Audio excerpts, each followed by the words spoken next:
Belajar memimpin secara trial and error. Jangan lupa subscribe.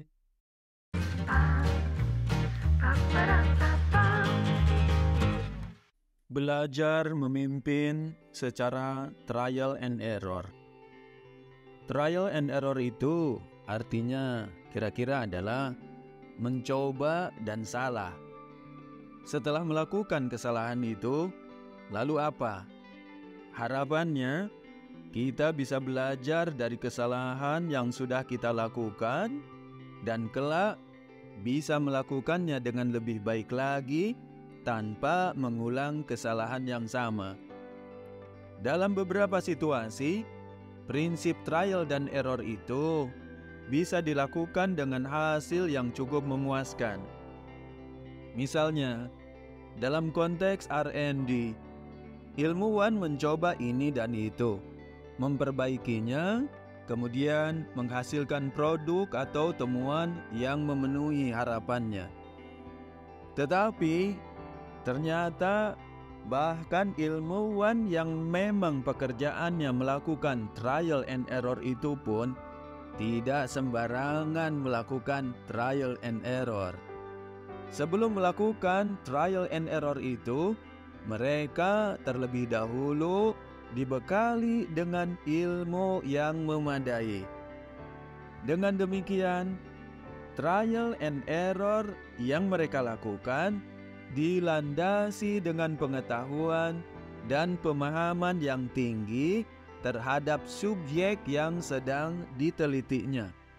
Dengan kata lain, trial and error yang benar itu mesti dibentengi oleh ilmu. Jika tidak, maka trial and error itu akan benar-benar error hingga menimbulkan kerugian yang mungkin fatal. Di dalam kepemimpinan, prinsip trial and error lazim sekali dilakukan, khususnya oleh para pemimpin yang baru dipromosikan. Misalnya, staf yang diangkat menjadi supervisor atau manajer. Pola yang jelas sekali terlihat adalah seperti ini. Staf yang bagus naik level menjadi leader, lalu mereka menjalankan tugas kepemimpinannya tanpa dibekali ilmu memimpin yang memadai. Mengapa tidak memadai? Antara lain karena perusahaan tidak membekali mereka dengan training kepemimpinan yang memadai sebelum mereka menjalankan tugasnya masing-masing. Banyak perusahaan yang percaya secara keliru bahwa seorang staf yang bagus kalau diangkat menjadi manajer atau group leader akan bisa belajar memimpin manusia secara trial and error. Sehingga mereka mengira bahwa selembar kertas pengangkatan bisa menjadi bekal memadai bagi orang-orang yang baru dipromosi itu untuk menjadi pemimpin yang handal. Faktanya, banyak leader baru yang justru frustrasi karena mereka bingung mesti melakukan apa ketika menghadapi anak buahnya.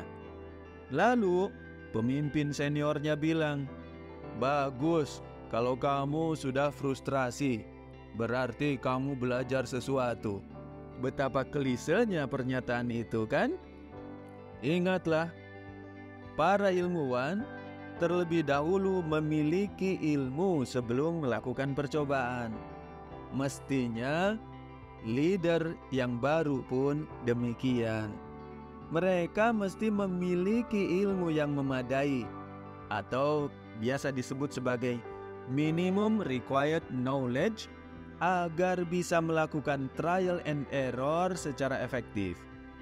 Jika tidak, maka sama seperti ilmuwan yang bisa mengalami kecelakaan dalam melakukan uji cobanya, pemimpin baru tanpa bekal ilmu pun bisa sangat membahayakannya.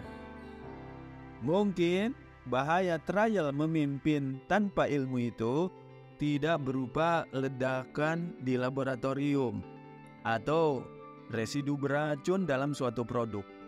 Tapi tidak berarti lebih rendah kadar bahayanya. Sebab efek samping berbahaya memimpin tanpa ilmu itu munculnya justru tidak dalam bentuk yang langsung kelihatan seperti itu, melainkan berupa kebiasaan yang tanpa terasa mempengaruhi perilaku leader dan orang-orang yang dipimpinnya. Resiko ini akan semakin bertambah tidak kelihatan lagi ketika fokus perusahaan dalam penilaian kinerja leader itu terletak kepada ukuran berupa angka-angka semata. Jika salesnya masuk terus misalnya, maka leader itu dianggap bagus. Jika tidak ada gejolak, leader juga dianggap bagus. Faktanya, sales bisa dicapai dengan berbagai cara. Dan tidak ada gejolak bisa saja sebenarnya merupakan efek dari ketidakpedulian orang sehingga mereka memasabodohkan keberadaan atasannya. Jika manajemen puas pada ukuran yang mungkin semu itu, maka leader yang bersangkutan merasa bahwa cara memimpinnya sudah tepat. Walhasil, cara memimpin itulah yang kemudian menjadi karakter yang mendarah daging di sepanjang karir kepemimpinannya. Ilmuwan dan pemimpin yang melakukan percobaan tanpa ilmu bisa sama menimbulkan resiko merugikannya. Bedanya, belum tentu resiko buruk itu bisa langsung kelihatan, khususnya jika pola memimpin itu keliru namun tertutupi oleh ukuran angka-angka. Di atas kertas bagus, namun di dalamnya ternyata keropos. Maka agar resiko itu bisa diminimalisir dengan baik, para ilmuwan belajar ilmunya terlebih dahulu sebelum melakukan trial and error yang penting. Begitu pula seharusnya para leader. Mereka perlu mempelajari ilmu memimpin yang memadai sebelum melakukan percobaan lebih jauh dalam mengelola orang-orang yang dipimpinnya. Salam hormat, mari berbagi semangat. In-house Training Leadership and Practice.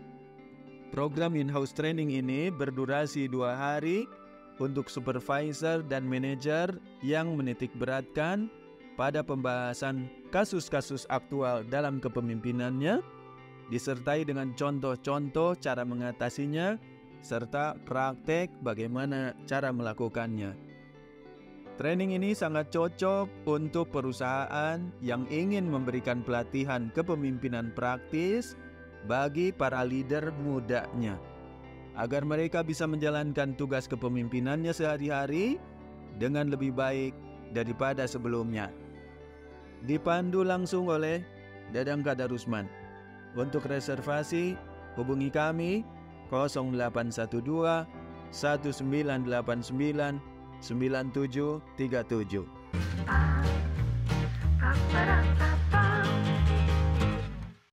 Jangan lupa subscribe,